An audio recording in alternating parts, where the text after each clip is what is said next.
setup, no trade. Pero ito kasi, it's not my niche setup, so I don't trade. So pwedeng ganun ang gawin nyo. Kasi, ang daming matuturo sa inyo na setup. Diba? Lahat ba yun i-trade nyo? Hindi. So, find your niche, and then, pag nakahanap kayo yung niche setup, then trade it. Kapag hindi, wag muna. That's one way of filtering. Okay, that's one way of filtering. So anyways, nangyari dito, may magandang consolidation, tapos ayun na. Nagkaroon ng spike until mag-ZS. So from, if you bought at ZS, which is, if the price closes above 100 MA, may 20% na kayo. So not bad na din for a ZS play. Pero again, for me, since hindi ko niche yan, kasi pabagsak yung prices, I pass. Ito, this is X. And ito yung reco ng Truly Rich Crab. Ito, CHP. So, kita nyo, may ZS naman. ZS happened. Kaso, walang follow through, binagsakan, no? Tapos, all-time low na uli, di ba? Yung dalawang yan. Kaya, medyo pinu-forbid ko yan sa students ko eh. May trade yung mga ganyang ZS plays. Outliers. So, look for stocks that move in the opposite direction of the general market. And kailangan, it shows signs of momentum. Ito yung mga type ng plays na even if the stock, the overall market goes down, pero yung stock mo, pataas. Yun, ETN. So yung ba ng walkthrough, guys? Okay. So ito, nung mga ano to nangyari noong July 13 or 14. So nakita natin yan kasi lumabas sa top gainers and losers. Yun lang yung scanning mechanism ko eh. Tapos, may liquidity naman. Good consolidation. Tapos, breakout. So, breakout trader ako. Nakita ko ng breakout setup. Nasa top gainers. Pwede. Diba? So, bumili ako niyan intraday. 75 cents till 77 cents. Intraday ha. Tapos, nangyari EOD. Bang! Nagka-tridoran na naman. So, nag-cut ako yan eh. 70, nakapag-cut ako sa closing din yan kasi hindi ko naabutan. Ang bilis yan eh, biglang buhos. Dati, tandang-tanda ko yan kasi ano eh. Ano yan eh. Sabi ko niyan, nung nag-cut loss ako, never akong magkakaroon ng APN support ko. Never! Never, hindi tayo magkakaroon yan. Right, niloko eh, may pagloko. Alam mo yung pag nasasaktan tayo guys. Kayo ba? Nakaranas na ba kayo ng heartbreak? Yes! Yun. Kala ko lahat, mga heartbreakers na eh. So, buti naman. So, yun yung nangyari dyan. Nagkaroon ng heartbreak. So, kaya nagkaroon tayo ng declaration, no? I will never have ATN in my port. Kasi nangyari, ito, after a few days, nagkaroon ng consolidation. Ito parang hindi ko na pinansin. Tapos nung nag-breakout to EOD, nakita natin yan. Kasi again, nasa top gainers yan eh. Sabi ko, ay wala. Heartbreaker to. Manluloko ka, hindi na kita babalikan. Never again. Baka mamaya, ano lang eh, na nangaakit lang. Di ba naman yung mga, minsan mga madam, di ba nangaakit lang? Pero, ganyan yung feeling. Gusto ko lang iparelate sa inyo. So nag-breakout siya, I didn't buy. Kasi may past experience tayo dito. Na-aspak tayo dito. Tapos, next day, uy, medyo na-sustain. Hindi nagkalokohan. Like, yung ginawa dito. Baka ano to one more chance? One more chance ba to? Pero pa ganyan, since di tayo nakabili, kasi rally din yan, considered as rally. Kapag naiiwan ako sa mga breakouts, ang iniintay ko lagi, higher low. Kasi kung talagang dire-diretso yung pataas, gumagawa naman yun ng higher low eh. So, what happened here was I waited, kasi ako, may kasabihan tayo, diba? You chase, you die. Yun yung isa sa mga motto natin kapag momentum traders, you chase, you die. Dito hindi ako bumili. So, next day, nag-observe ako, ayun, nakakita tayo ng higher low. Bakit higher low? Yung previous low niya eh. Tapos, ito, hindi naman siya bumagsak lower than that. So, pwede nang considered as higher low. Kung nakakita tayo ng ganyan, pwede na tayong mag-draw ng Darvas box. Ano lang, mini Darvas box. Kasi konti lang itong candle na ito, parang tatlo lang eh. So, ganyan yung naging itsura niya. Tama ba yung pagkakabox ko, guys? Yes! Okay, so kasi merong tawag dito pullback, tapos rebound. So, that day, ganyan yung pagkakadraw ko ng Darvas box. And, kapag may mga higher lows na ganyan, na-miss ko yung mga trades previously, I would wait for a breakout. So this happened next day. Hindi ako nakabili sa breakout niyan. Pero nung nakita ko yung candle na yun, ay, sabi na nga ba, manloloko kayo. Never again. Diba? Mas lalong na-enforce yung mas lalong strong yung feelings. Pero hindi, yes, fake breakout, pero okay pa naman yung price structure eh. Within the box pa rin naman, wala namang breakdown na nangyari. Hindi lang talaga tumuloy yung breakout. So, okay lang. Baka mamaya may ka-text ng iba si Madam. So, what happened next was this. Ayun. Nag-text back si Madam. Ikaw lang pipiliin ko. Wala lang iba. So, ito yung mga gusto nating price structures na ganyan. Kasi breakout sa box tapos RSI 70. So, may momentum. Pero ito, hindi ako nakabili na naman kasi again, may hesitation na naman sa akin. Parang nagdadalawang isip ako. Makipag-date ba ako dito? Magre-reply ba ako? Diba? Pero, pinlano ko na yung gagawin ko next day. Ang sabi ko, sige, good, strong close, tas RSI 70, may momentum to. Kahit na naloko na ako dito, pero the market is giving me signs na it may be shifting yung attitude ng stock. Kung dati, gold digger si Madam, baka mami true love na to. True love na eh. Bakit true love? Kasi, nag-trade itong price na to, 87, 86. Ano na yan eh, trading near all-time highs. Yun yung mga gusto natin pag malapit sa all-time highs yung stock. Kasi again, those are our money makers. So, nangyari dyan dito next day. Nag-correct yung stock dito, pero nung morning session pa lang yan, hinahatak na pataas. Kaya ba pag gusto kayong balikan ng X, yung bibigay nyo na agad lahat? Hindi, diba? Magta-crunch kayo. Crunch yung tiwala. So, ganyan yung nangyari dyan. Magta-crunch tayo. No? Crunch tayo dyan. Crunch gaming. Tapos, intraday yan yung nangyari. All-time high, tapos RSI 70. Ang ganda na ng setup na ganyan. Parang ano na yan eh. Yung girlfriend mo, eto na ako, pakasalan mo na ako. So, ito yung nangyari. Kasi all-time high breakout, may RSI 70 breakout, tapos board pa. Again, yun yung mga nagpapa-full time sa atin. So, mga ganyan sinasakyan natin.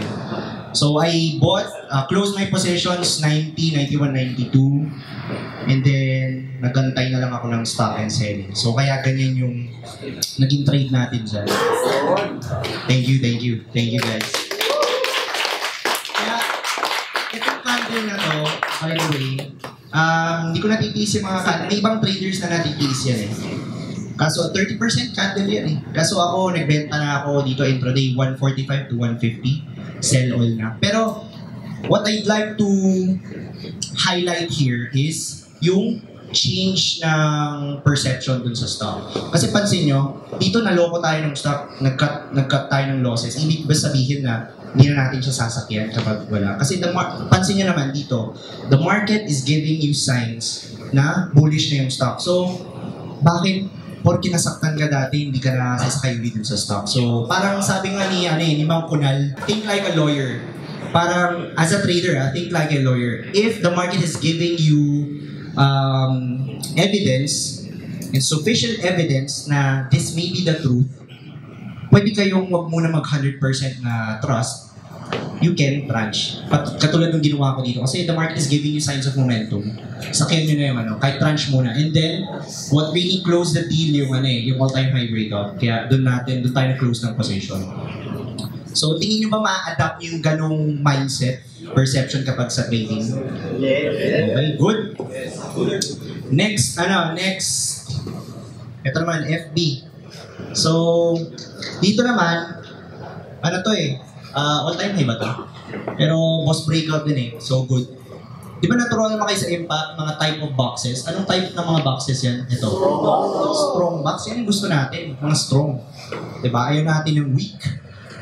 Normal, so and so. Pero pag nakita tayo ng strong box, ano na yan?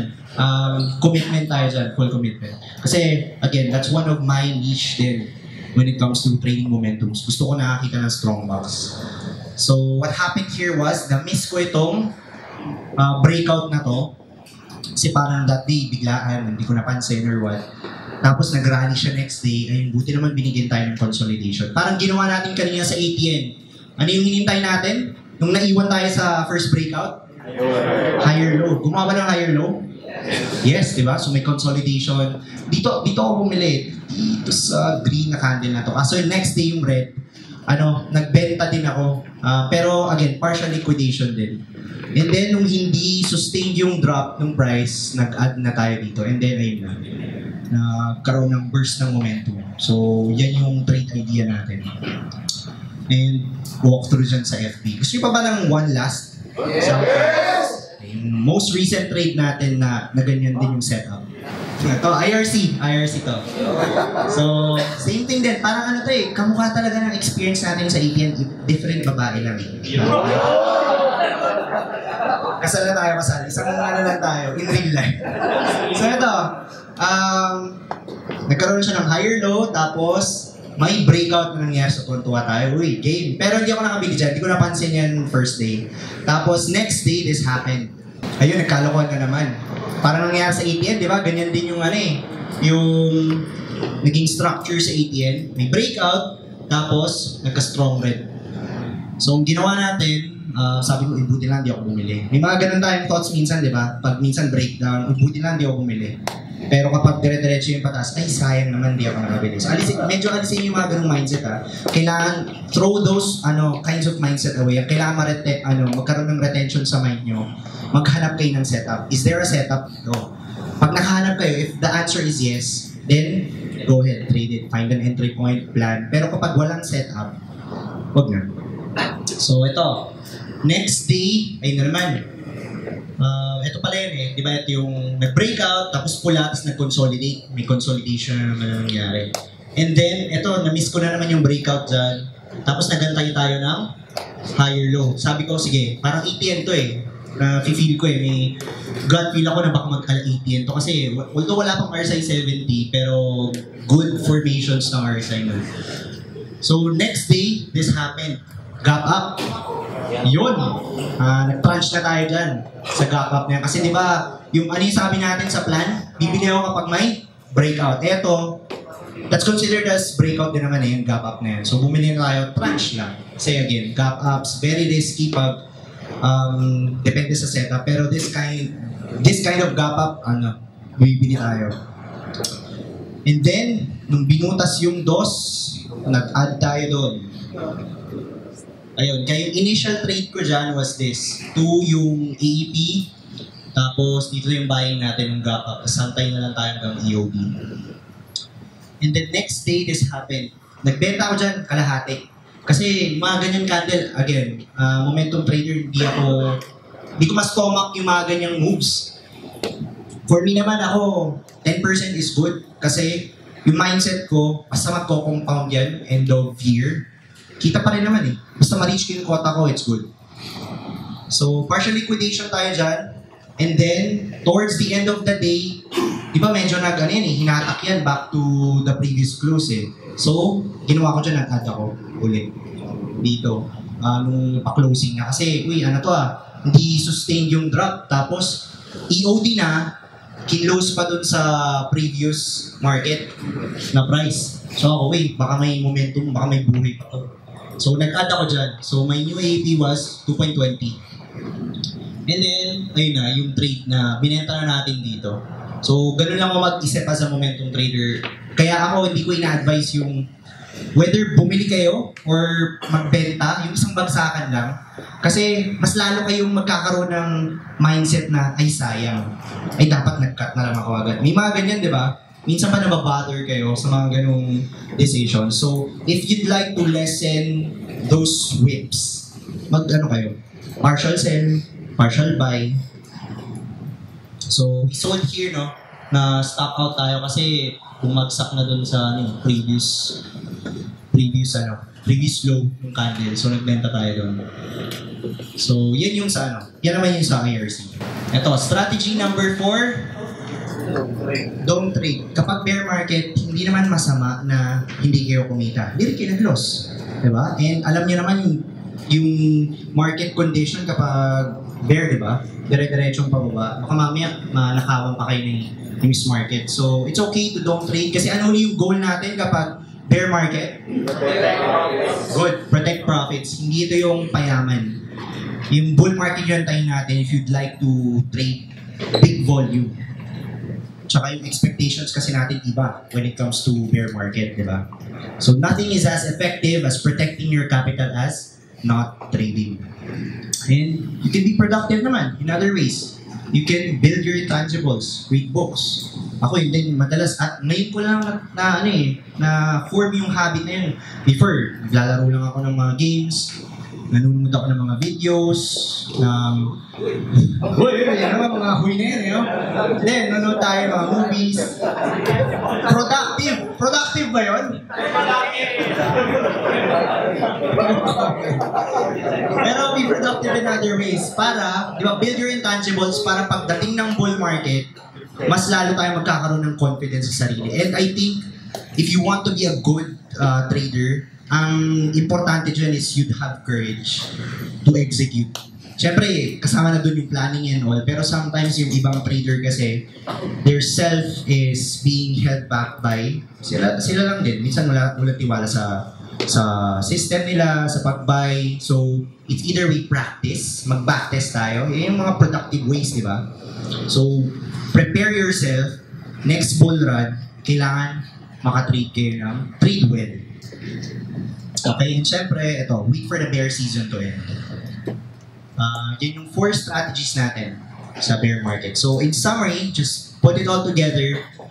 Once na alam na natin na bear market na, and nakikita na natin yan, kasi makikita natin yung formation ng ICS, IAOTS, tapos lower highs and lower lows. Magsuswitch na tayo ng expectations. Anong mindset natin dapat kapag bear? Is it offensive, defensive? Defensive! Good, defensive. Kasi, ang goal natin kapag bear market is protect profits. And then, if we want to trade, look for bounce, transition, and ano yung favorite natin? Yun, outliers. Or, don't trade.